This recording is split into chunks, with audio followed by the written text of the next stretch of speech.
বিশ্বজুড়ে টান টান উত্তেজনার মাঝে জানিয়ে দিচ্ছি আজকের আন্তর্জাতিক আপডেট সংবাদ। শুরুতেই দেখুন গুরুত্বপূর্ণ শিরোনাম। ড্রোন হামলায় দুবাইয়ের মার্কিন দূতাবাসে আগুন, থাকছে প্রতিবেদনে। ভূমধ্যসাগরে পরমাণু রণতরী চার্লস দ্য গল পাঠাচ্ছে ফ্রান্স, থাকছে প্রতিবেদনে। ইরানে যুদ্ধ মোড় নিচ্ছে কোন দিকে, থাকছে প্রতিবেদনে। ইরানের হামলার পর কী করবে সাউদি, কাতার, আমিরাতের মতো দেশগুলো, থাকছে প্রতিবেদনে। ইরান যুদ্ধ 10 দিনের বেশি চললে ক্ষেপণাস্ত্র সংকটে পড়বে আমেরিকা, পেন্টাগনের সতর্কবার্তা, থাকছে প্রতিবেদনে। মধ্যপ্রাচ্যে আটকে পড়া বাংলাদেশিদের ফিরিয়ে আনতে ইউএস বাংলার বিশেষ ফ্লাইট, থাকছে প্রতিবেদনে। এতক্ষণ শুনতেছিলেন সংবাদ শিরোনাম, এখন বিস্তারিত। বিশ্বজুড়ে বাড়ছে উত্তেজনা। একের পর এক সিদ্ধান্তে বদলে যাচ্ছে আন্তর্জাতিক শক্তির ভারসাম্য। বড় শক্তিগুলো যখন মুখোমুখি অবস্থানে, তখন সাধারণ মানুষের মনে একটাই প্রশ্ন: কোথায় যাচ্ছে বিশ্ব রাজনীতি? ড্রোন হামলায় দুবাইয়ে মার্কিন দূতাবাসে আগুন।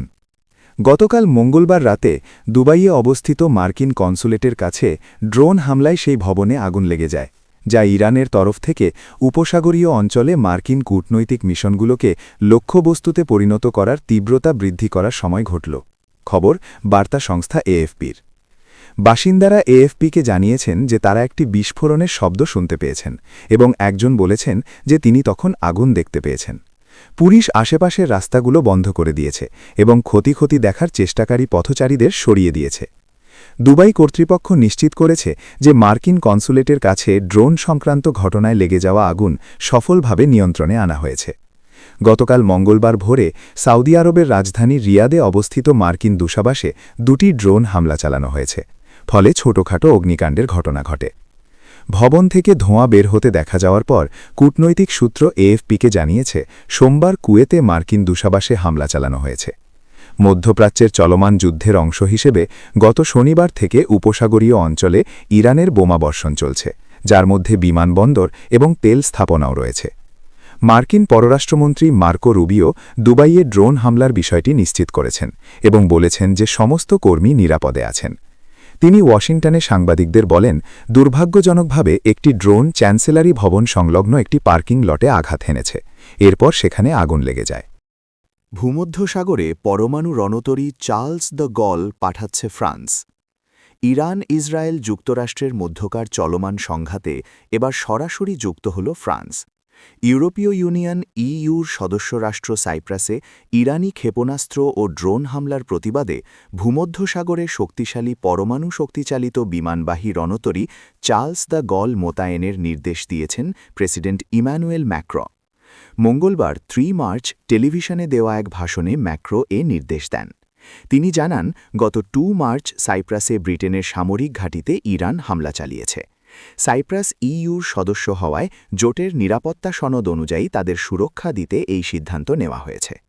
ইতোমধ্যে রণতরীটি বাল্টিক সাগর থেকে ভূমধ্যসাগরের উদ্দেশ্যে রওনা হয়েছে বলেও নিশ্চিত করেন তিনি। ইতিহাসে প্রথমবারের মতো সরাসরি এই সংঘাতে ফ্রান্সের অংশ নেওয়াকে মধ্যপ্রাচ্য সংকটের নতুন মোড় হিসেবে দেখছেন বিশেষজ্ঞরা। ইরানে যুদ্ধ মোড় নিচ্ছে কোন দিকে? যুক্তরাষ্ট্র, ইসরায়েল ও ইরানের মধ্যে শুরু হওয়া এই নতুন যুদ্ধে আমরা খুব বেশি সময় পার করিনি। এটি ইতিমধ্যে একটি আঞ্চলিক যুদ্ধে রূপ নিয়েছে, কারণ ইরান তাদের উপসাগরীয় প্রতিবেশী ও যুক্তরাষ্ট্রের মিত্র আরব দেশগুলোতে হামলার সিদ্ধান্ত নিয়েছে। যুক্তরাষ্ট্রকে নিজেদের সামরিক ঘাঁটি ব্যবহারের অনুমতি না দেওয়ার যে আগের অবস্থান ছিল, যুক্তরাজ্য তা থেকে সরে এসেছে। যুদ্ধ পরিস্থিতি ক্রমশ অবনতির দিকে যাচ্ছে। আমার মুঠোফোনে একের পর এক নিউজ অ্যালার্ট আসছে। একটু আগেই মার্কিন সেন্ট্রাল কমান্ডের একটি সংবাদ বিজ্ঞপ্তি পড়লাম। সেখানে বলা হয়েছে, কুয়েতের আকাশ প্রতিরক্ষা ব্যবস্থার মাধ্যমে ভুলবশত নিজেদের গুলিতে যুক্তরাষ্ট্রের 3টি F-15E স্ট্রাইক ঈগল যুদ্ধবিমান ভূপাতিত হয়েছে। এই লেখা শেষ করার আগেই হয়তো আরও বেশ কিছু ক্ষেপণাস্ত্র ছোড়া হবে, আর এখন যারা বেঁচে আছেন তাদের অনেকেই হয়তো মারা পড়বেন। এই যুদ্ধ কখন বা কিভাবে শেষ হবে সে সম্পর্কে ধারণা পাওয়ার সময় এখনও আসেনি। একবার যুদ্ধ শুরু হয়ে গেলে তা নিয়ন্ত্রণ করা কঠিন হয়ে পড়ে। তবে যুদ্ধে লিপ্ত পক্ষগুলো কিভাবে এর সমাপ্তি টানতে চায় তার কিছু সম্ভাব্য উপায় খুঁজে দেখা যাক। ফ্লোরিডার বাসভবন মার-এ-লাগো থেকে এক ভিডিও বার্তায় যুদ্ধ শুরুর ঘোষণা দেন যুক্তরাষ্ট্রের প্রেসিডেন্ট ট্রাম্প। এরপর থেকে তিনি বরাবরের মতো মার্কিন শক্তির ব্যাপারে চরম আত্মবিশ্বাস দেখিয়ে আসছেন। অন্য কোনো প্রেসিডেন্ট হলে হয়তো ওভাল অফিসের রেজলিউট ডেস্কের সামনে বসে গম্ভীর মুখে এ ধরনের ভাষণ দিতেন, কিন্তু ট্রাম্প পরেছিলেন একটি ওপেন নেক শার্ট ও মাথায় ছিল সাদা রঙের বেসবল ক্যাপ, যা তার চোখ পর্যন্ত ঢেকে রাখছিল। তিনি ইরানের বিরুদ্ধে দীর্ঘ অভিযোগের তালিকা তুলে ধরেন। তার দাবি, ইরান ১৯৭৯ সালের ইসলামী বিপ্লবের পর থেকেই যুক্তরাষ্ট্রের জন্য একটি বড় ধরনের হুমকি হয়ে দাঁড়িয়েছে। ট্রাম্প যে কোনো সময় তার মত বদলাতে পারেন, তবে ওই ভাষণে তিনি তার নিজের মতো করে বিজয়ের একটি সংজ্ঞা দাঁড়িয়ে করিয়েছেন। এটি একটি তালিকার মতো। আমরা তাদের সব ক্ষেপণাস্ত্র ধ্বংস করে দেব এবং তাদের ক্ষেপণাস্ত্র উৎপাদন শিল্পকে ধূলিসাৎ করে দেব। এটি আবারও পুরোপুরি ধ্বংস করে দেওয়া হবে। আমরা তাদের নৌবাহিনীকে ধ্বংস করে ফেলব। আমরা নিশ্চিত করব যেন এই অঞ্চলের সাতোশি প্রক্সি গোষ্ঠীগুলো আর কখনো মধ্যপ্রাচ্য বা বিশ্বকে অস্থিতিশীল করতে না পারে। তারা যেন আমাদের বাহিনীর ওপর হামলা চালাতে না পারে। তারা যেন আর আইইডি বা রাস্তার ধারের বোমা ব্যবহার করে অসংখ্য মার্কিন নাগরিক সহ হাজার হাজার মানুষকে হত্যা বা গুরুতর আহত করতে না পারে। ট্রাম্প দাবি করেন, ইরান এমন সব ক্ষেপণাস্ত্র তৈরি করছে যা যুক্তরাষ্ট্রে আঘাত হানতে সক্ষম, যদিও এই দাবির পক্ষে যুক্তরাষ্ট্রের গোয়েন্দা মূল্যায়ন পাওয়া যায়নি। মার্কিন প্রেসিডেন্ট এটাও দাবি করেন, ইরান পারমাণবিক বোমা তৈরির খুব কাছাকাছি পৌঁছে গেছে, যা গত গ্রীষ্মে দেওয়া তার নিজের বক্তব্যেরই বিরোধী। সেখানে তিনি বলেছিলেন যে যুক্তরাষ্ট্র ইরানের পারমাণবিক স্থাপনাগুলো গুঁড়িয়ে দিয়েছে। ট্রাম্প বিশ্বাস করেন, ইসরায়েলকে সঙ্গে নিয়ে যুক্তরাষ্ট্র তেহরান সরকারকে পঙ্গু করে দিতে পারবে। যদি ইরান আত্মসমর্পণ নাও করে, তবু তারা এমনভাবে বিপর্যস্ত হবে যে ইরানের জনগণের সামনে রাজপথে নেমে ক্ষমতা দখলের সবচেয়ে বড় সুযোগ তৈরি হবে। ইরানের কয়েক প্রজন্মের মধ্যে এমন সুযোগ আর আসেনি। ডোনাল্ড ট্রাম্প বলেন, আমাদের কাজ শেষ হলে আপনারা আপনাদের সরকারের নিয়ন্ত্রণ নিজেদের হাতে তুলে নেবেন। এটা তখন আপনাদেরই হয়ে যাবে। প্রজন্মের পর প্রজন্ম ধরে এটাই হয়তো আপনাদের একমাত্র সুযোগ। বছরের পর বছর ধরে আপনারা যুক্তরাষ্ট্রের সাহায্য চেয়েছেন, কিন্তু পাননি। আজ রাতে আমি যা করতে রাজি হয়েছি, অন্য কোনো প্রেসিডেন্ট তা করতে রাজি ছিলেন না। এখন আপনারা এমন একজন প্রেসিডেন্ট পেয়েছেন যিনি আপনাদের কাঙ্ক্ষিত জিনিসটি দিচ্ছেন। তো চলুন দেখি আপনারা কিভাবে এতে সাড়া দেন। ইরানের জনগণকে সরাসরি উস্কে দিলেও শাসক গোষ্ঠী পরিবর্তনের দায়িত্বটা তাদের ঘাড়েই চাপিয়ে দিয়েছেন ট্রাম্প। এর মাধ্যমে যদি ইরানের শাসক গোষ্ঠী টিকেও যায়, ট্রাম্পের জন্য এই দায় এড়ানোর একটি সম্ভাব্য পথ খোলা থাকবে। ইরানের হামলার পর কি করবে সৌদি, কাতার, আমিরাতের মতো দেশগুলো? যুক্তরাষ্ট্র ও ইসরায়েলের বিমান হামলার জবাবে ইরান শত শত ক্ষেপণাস্ত্র ও ড্রোন ছুড়েছে তাদের আরব প্রতিবেশী দেশগুলোর দিকে। এসব হামলায় তাদের ভূখণ্ডে থাকা মার্কিন সামরিক ঘাঁটির পাশাপাশি বেসরকারি ও জ্বালানি স্থাপনাগুলোকেও লক্ষ্যবস্তু করা হয়েছে। ফলে উপসাগরীয় অঞ্চলের দেশগুলোর নিরাপদ ভ্রমণ, পর্যটন ও আর্থিক কেন্দ্র হিসেবে যে ভাবমূর্তি গড়ে উঠেছিল তা ক্ষতিগ্রস্ত হচ্ছে। পাশাপাশি এই অঞ্চলের যে মূল ভিত্তি, তেল ও গ্যাস শিল্পেও সমস্যা সৃষ্টি হচ্ছে। আরব সরকারগুলো এই যুদ্ধ চায়নি এবং তারা এটি ঠেকানোর চেষ্টা করেছে। প্রশ্ন হল, তারা ইরানের যে হামলাকে বিশ্বাসঘাতকতামূলক আখ্যায়িত করেছে, সেই যুদ্ধে নিজেরাই জড়িয়ে পড়বে কিনা? সব সীমারেখা অতিক্রম হয়ে গেছে। মঙ্গলবার এক ব্রিফিংয়ে বলেছেন কাতারের পররাষ্ট্র মন্ত্রণালয়ের মুখপাত্র মাজেদ আল আনসারি, আমাদের সার্বভৌমত্বের ওপর হামলা চলছে। তিনি সাংবাদিকদের বলেছেন, অবকাঠামোগুলোতে হামলা হয়েছে, আবাসিক এলাকায় হামলা হয়েছে। এসব হামলার প্রভাব একেবারেই স্পষ্ট। সম্ভাব্য পাল্টা জবাবের ক্ষেত্রে আমাদের নেতৃত্বের সামনে সব বিকল্পই খোলা রয়েছে। তবে আমরা স্পষ্ট করে বলতে চাই, এ ধরনের হামলা কোনোভাবেই বিনা জবাবে থাকবে না এবং থাকতে পারে না। ইরানের বেশিরভাগ ক্ষেপণাস্ত্র ওই অঞ্চলে প্রতিহত করা হচ্ছে, কিন্তু ভূপাতিত ক্ষেপণাস্ত্রের ধ্বংসাবশেষ থেকে আগুন লাগছে এবং তাতে প্রাণহানির ঘটনা ঘটছে। আবার আকাশ প্রতিরক্ষা ভেদ করতে তুলনামূলকভাবে সক্ষম ড্রোনগুলো বড় ধরনের ক্ষতি না করলেও বাণিজ্য ও ভ্রমণকে ব্যাপক বাধাগ্রস্ত করছে।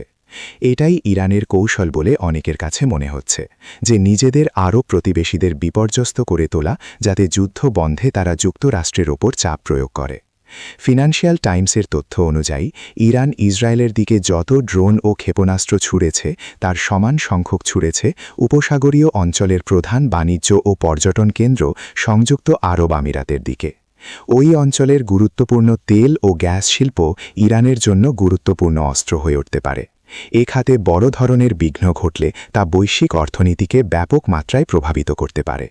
তবে তেহরানের এই কৌশল উল্টো ফলও দিতে পারে। উপসাগরীয় দেশগুলো ওয়াশিংটনের আরও ঘনিষ্ঠ হয়ে ওঠার ঝুঁকি তৈরি হতে পারে, এমনকি তারা যুদ্ধে জড়িয়ে হওয়ার প্রচেষ্টাতেও অংশ নিতে পারে। এখন পর্যন্ত তারা যুক্তরাষ্ট্রকে নিজেদের আকাশসীমা ও ভূখণ্ড ব্যবহার করে ইরানের ওপর হামলা চালাতে দেয়নি। যদিও এই পরিস্থিতির পরিবর্তন হতে পারে এবং কোনো এক পর্যায়ে হয়তো তারা ইরানের বিরুদ্ধে সামরিক অভিযানে অংশ নেওয়ার সিদ্ধান্তও নিতে পারে। পরিস্থিতি এখনও সে পর্যায়ে পৌঁছায়নি এবং এই মুহূর্তে আরব দেশগুলো মূলত নিজেদের প্রতিরক্ষাতেই মনোযোগ দিচ্ছে। তবে যুদ্ধ কতদিন স্থায়ী হয় তার ওপরই অনেক কিছু নির্ভর করবে। কিছু দেশ চাইছে না যে তারা এই সংঘাতে ইসরায়েলের পক্ষ নিচ্ছে এমন ধারণা তৈরি হোক।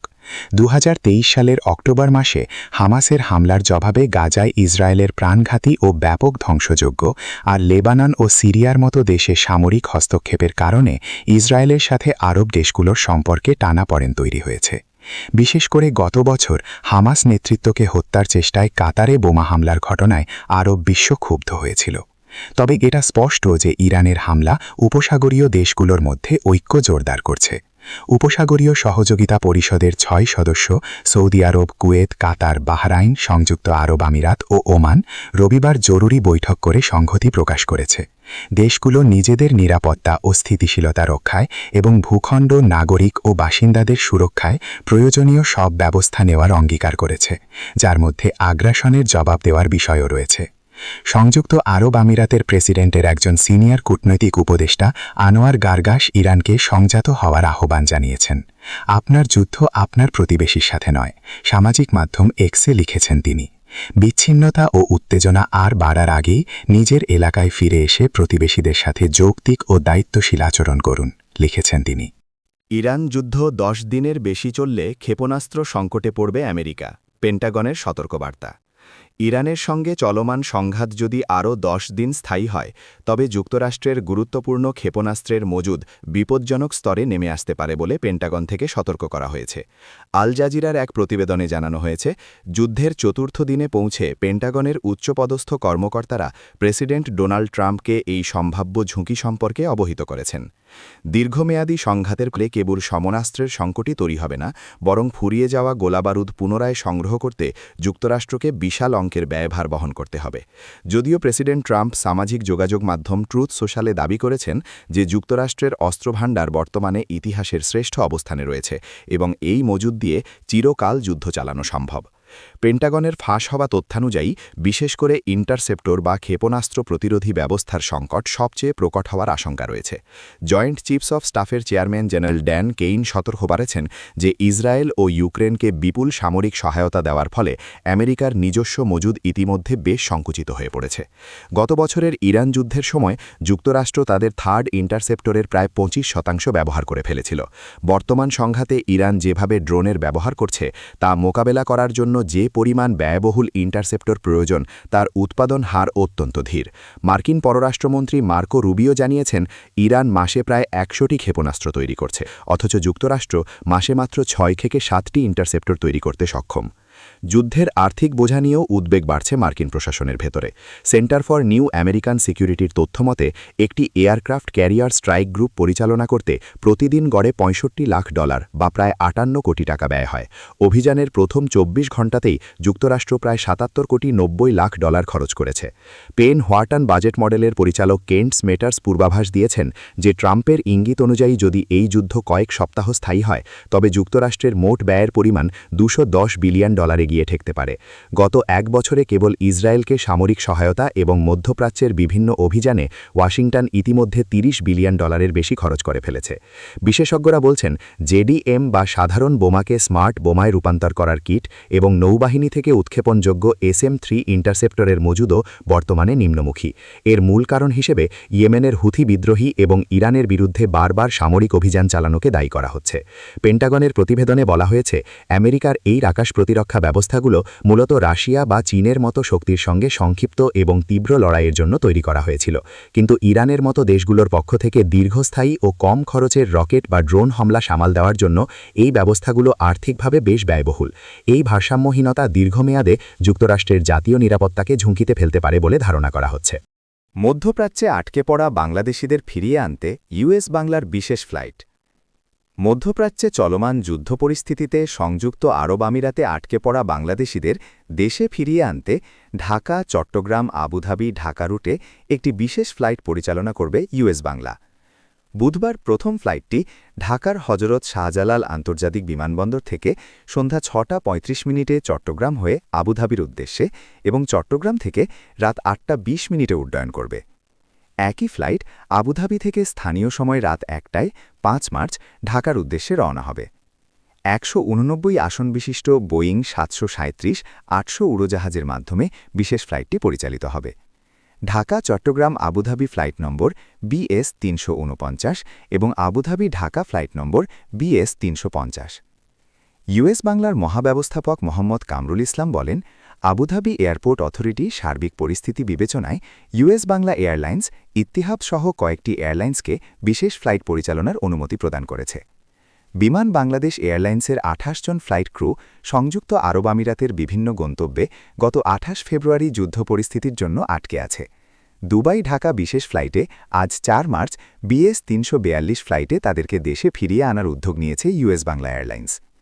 যেসব বাংলাদেশি যাত্রীদের ভিসার মেয়াদ ইতোমধ্যে শেষ হয়েছে অথবা শীঘ্রই শেষ হতে যাচ্ছে, তাদেরকে অগ্রাধিকার ভিত্তিতে ভ্রমণের সুযোগ প্রদান করা হবে। টিকিট বুকিং সংক্রান্ত যে কোনো তথ্যের জন্য বাংলাদেশ ও সংযুক্ত আরব আমিরাতে ইউএস বাংলা এয়ারলাইন্সের যে কোনো সেলস সেন্টার অথবা নিকটস্থ ট্রাভেল এজেন্সিতে যোগাযোগ করার জন্য বিশেষভাবে অনুরোধ করা হয়েছে।